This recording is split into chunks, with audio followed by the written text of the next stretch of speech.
오늘은 민수기 9장 15절에서 23절의 말씀을 보겠습니다. 오늘 성경 통독 범위는 민수기 8장부터 10장까지 말씀입니다. 그 중에서 오늘 새벽에는 민수기 9장 15절에서 23절 말씀을 한번 묵상하겠습니다. 성막을 세운 날에 구름이 성막 곧 증거의 성막을 덮었고 저녁이 되면 성막 위에 불 모양 같은 것이 나타나서 아침까지 이르렀으니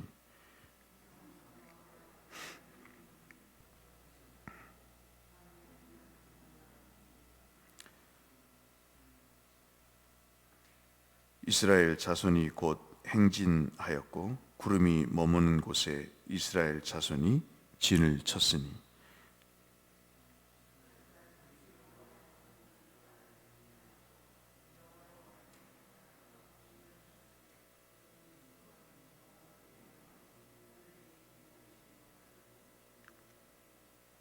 구름이 성막 위에 머무는 날이 오래일 때에는 이스라엘 자손이 여호와의 명령을 지켜 행진하지 아니하였으며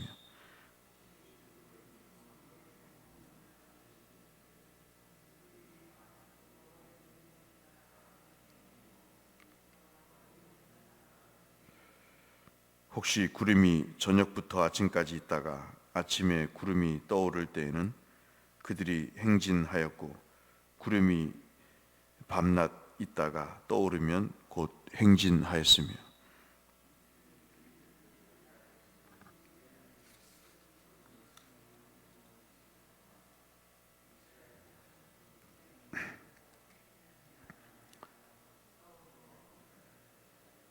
함께 하실까요?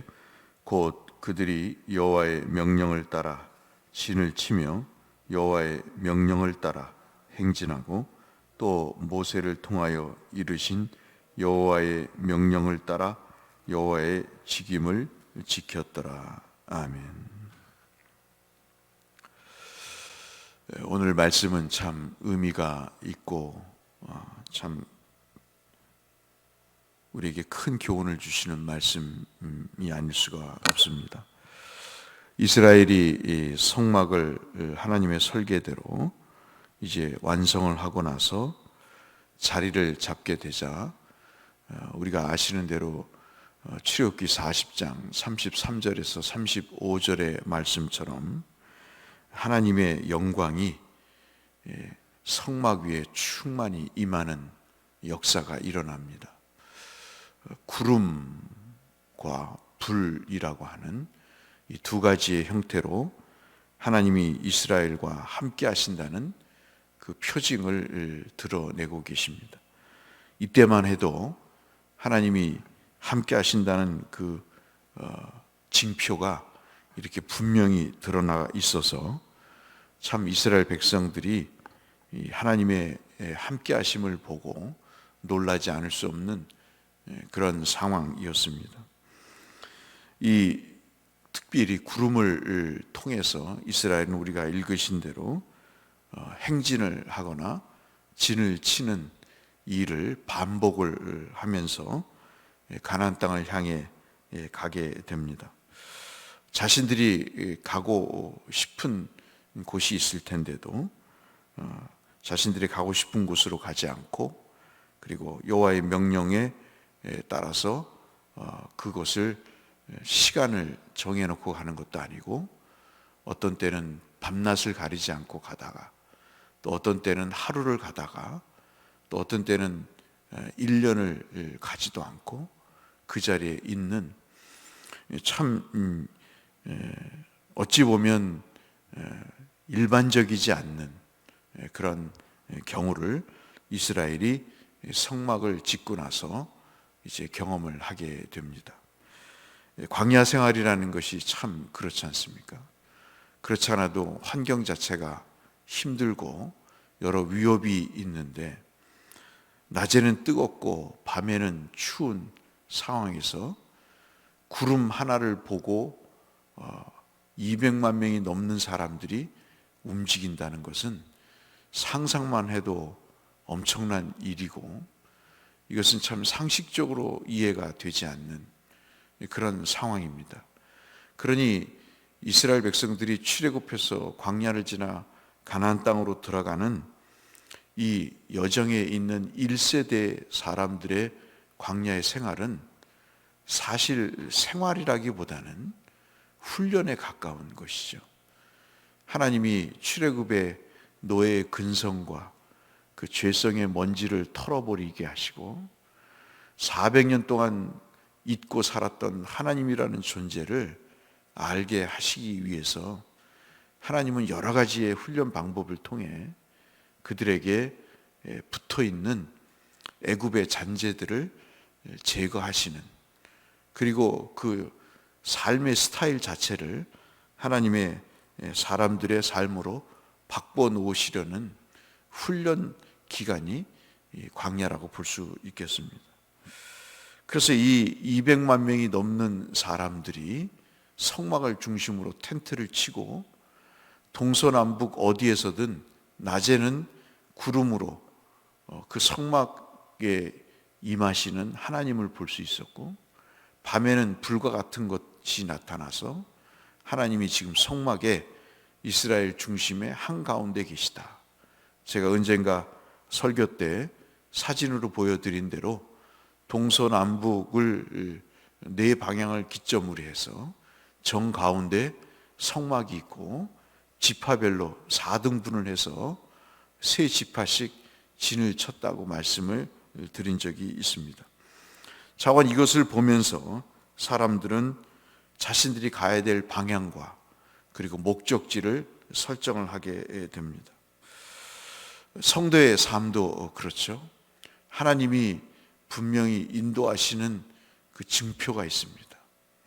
그 징표대로 우리는 가다 서다를 반복하게 되죠. 이것이 하나님과 동행하는 성도의 삶이라고 볼 수 있겠습니다. 특별히 어떻게 우리에게 징표를 보여주시나요? 말씀을 통해서, 기도를 통한 그 주님과 교제할 때 마음에 감동을 주시는 것을 통해서, 그래서 그 말씀이 내게 등이 되고 빛이 되는 시편 119편 105절의 말씀처럼 그렇게 하나님이 우리에게 이거는 하나님이 하시는 일이구나, 하라고 하시는 일이구나 하는 그런 생각이 들 정도로 성령께서 조명하셔서 우리의 성도의 갈 길을 보여주시죠. 이 땅에 시달린 성도에게 하나님은 때로는 구름 같은 것을 통해서 말씀에 소망을 주시고 복을 주셔서 갈 수 있도록 하시고, 또 성도에게 불과 같은 것을 보여주셔서 신앙의 첫사랑을 회복하게 하시고 식었던 마음을 뜨겁게 하시는 그런 일도 하십니다. 이런 광야에서 구름과 불이라고 하는 것은 하나님의 인도하심을 확신할 수 있는 그런 증거가 되고, 우리의 신앙생활을 방향을 잃지 않고 살아가는 중요한 그런 기준이 되어서 분명한 하나님의 인도하심이 우리의 삶 가운데 있구나 하는 것을 알게 하시는 그런 일들을 지금도 예전에도 하나님 우리에게 보여주신다는 것입니다. 기약 없는 광야길이 아니겠습니까? 정처 없이 어디로 가야 될지를 모르는 상황에서 이 생명을 담보할 수밖에 없는 광야 생활에서의 구름을 따라가는 것은 참으로 쉬운 일이 아닙니다. 앞서 말씀드린 대로, 우리가 읽으신 대로 이틀 또는 한 달, 많게는 1년 동안 그냥 그 자리에서 주저앉아 있어야 되는, 하늘의 구름만을 쳐다봐야 되는, 이것은 참으로 쉬운 일이 아닐 수 없는 것이죠. 나에게 납득이 안 되고 용납이 안 되는 일이 우리 신앙생활에 많습니다. 하나님이 내 인생을 무관심하게 다루신다고 여길 정도로 어떤 때는 침묵하시고 무관심하게 방치하신다는 느낌이 들 정도로 그렇게 우리가 느낄 때 있듯이 이스라엘은 그 광야에서 많게는 1년 동안 그 자리를 지켜야 되는, 구름이 움직이지 않으면 그대로 있어야 되는 그런 훈련을, 어려운 일을 감당할 수밖에 없게 되죠. 하루에도 이런 일을 겪을 때마다 수십 번 마음이 흔들립니다. 어리석은 짓을 했구나. 애굽에서 사는 것이 역시 낫었어. 애굽으로 돌아가야지. 가나안으로 간다는 것은 애시당초 틀린 일이야 라고 흔들릴 그런 일들이 얼마나 많았겠습니까? 그런 유혹이 얼마나 많았겠습니까? 그러나 우리가 본문을 통해서 기억할 것은 광야에서 무리를 떠나 사는 것은 곧 죽음입니다. 비록 함께 모여 있는 것이 힘들고 구름을 쫓아 다니는 것이 쉬운 일은 아니지만, 그러나 200만 명이 함께 움집해 있는 것이 오히려 광야에서는 복된 일이죠. 세상에서 이런 주님의 인도하심이 느껴지지 않는다고, 말씀의 은혜가 없다고 신앙을 떠날 때 그 영혼은 곧 죽게 되는 것이죠. 그래서 요한복음 15장 5절에 주께서 말씀하시잖아요. 포도나무 비유를 말씀하시면서 너희가 나를 떠나서는 아무것도 할 수 없다, 그렇게 말씀을 하시고, 시편 139편 7절에서도 내가 주의 영을 떠나 어디로 가겠냐 하는 말씀을 하시는 것은 여기에 있다 볼 수 있겠습니다. 오늘 23절이 우리에게 참 큰 의미를 마지막으로 주고 있습니다. 여호와의 명령을 따라 진을 치고 여호와의 명령을 따라 행진하고, 모세를 통해서 말씀하신 여호와의 명령을 따라 그 직무를 다했다, 그 직임을 다했다. 즉 우리로 말하면 명령을 지켰다 하는 말씀이죠. 우리로 말하면 우리 직분을 다했다라고 말씀합니다. 3번에 걸쳐서 명령에 순종했음을 이야기를 하죠. 광야이기 때문에 말씀드린 대로 생각이 많습니다. 돌아가고 싶은, 무슨 일을 하는 것인가 하는 회의도 들기도 합니다. 그러나 우리가 이 말씀을 마지막으로 묵상하면서 신앙생활이 어린아이와 같이 단순하고 순박하지 않으면 참 힘들겠다 하는 생각을 해봅니다. 이해가 되지 않고 상식적으로 납득이 되지 않아도 어린아이와 같이 신앙생활을 하지 않으면 정말 혼란스러운 것이 이 믿음의 삶이다 하는 것을 묵상해 봤습니다. 내게 맡겨주신 일이, 내 직임이 하찮게 보일지라도, 남이 알아주지 않는 것이라 할지라도 맡겨진 소임을 다할 때 그것은 곧 하나님의 영광을 위한 것이고 성도의 유익이 됨을 우리에게 각인시켜 주시는 중요한 일이 아닌가 싶습니다. 목사의 설교가 그렇게 허접하게 보이고 하나님의 말씀이 내 삶에 동떨어져 보이더라도 그 말씀을 붙잡고 한 말씀이라도 하루하루를 살아간다고 다짐하고, 그리고 또 다짐할 때 우리의 하나님을 향한 신뢰와 믿음은 더 커지지 않겠는가.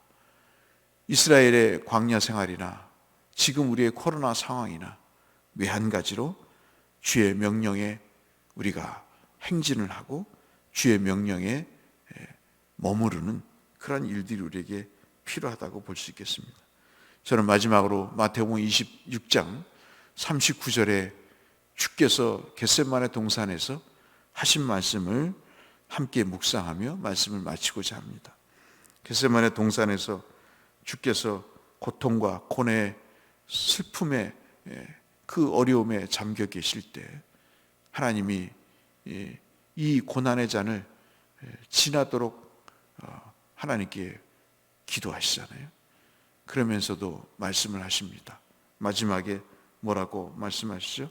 그러나 나의 원대로 마시옵고 아버지의 뜻대로 되기를 원하나이다 라고 말씀을 합니다.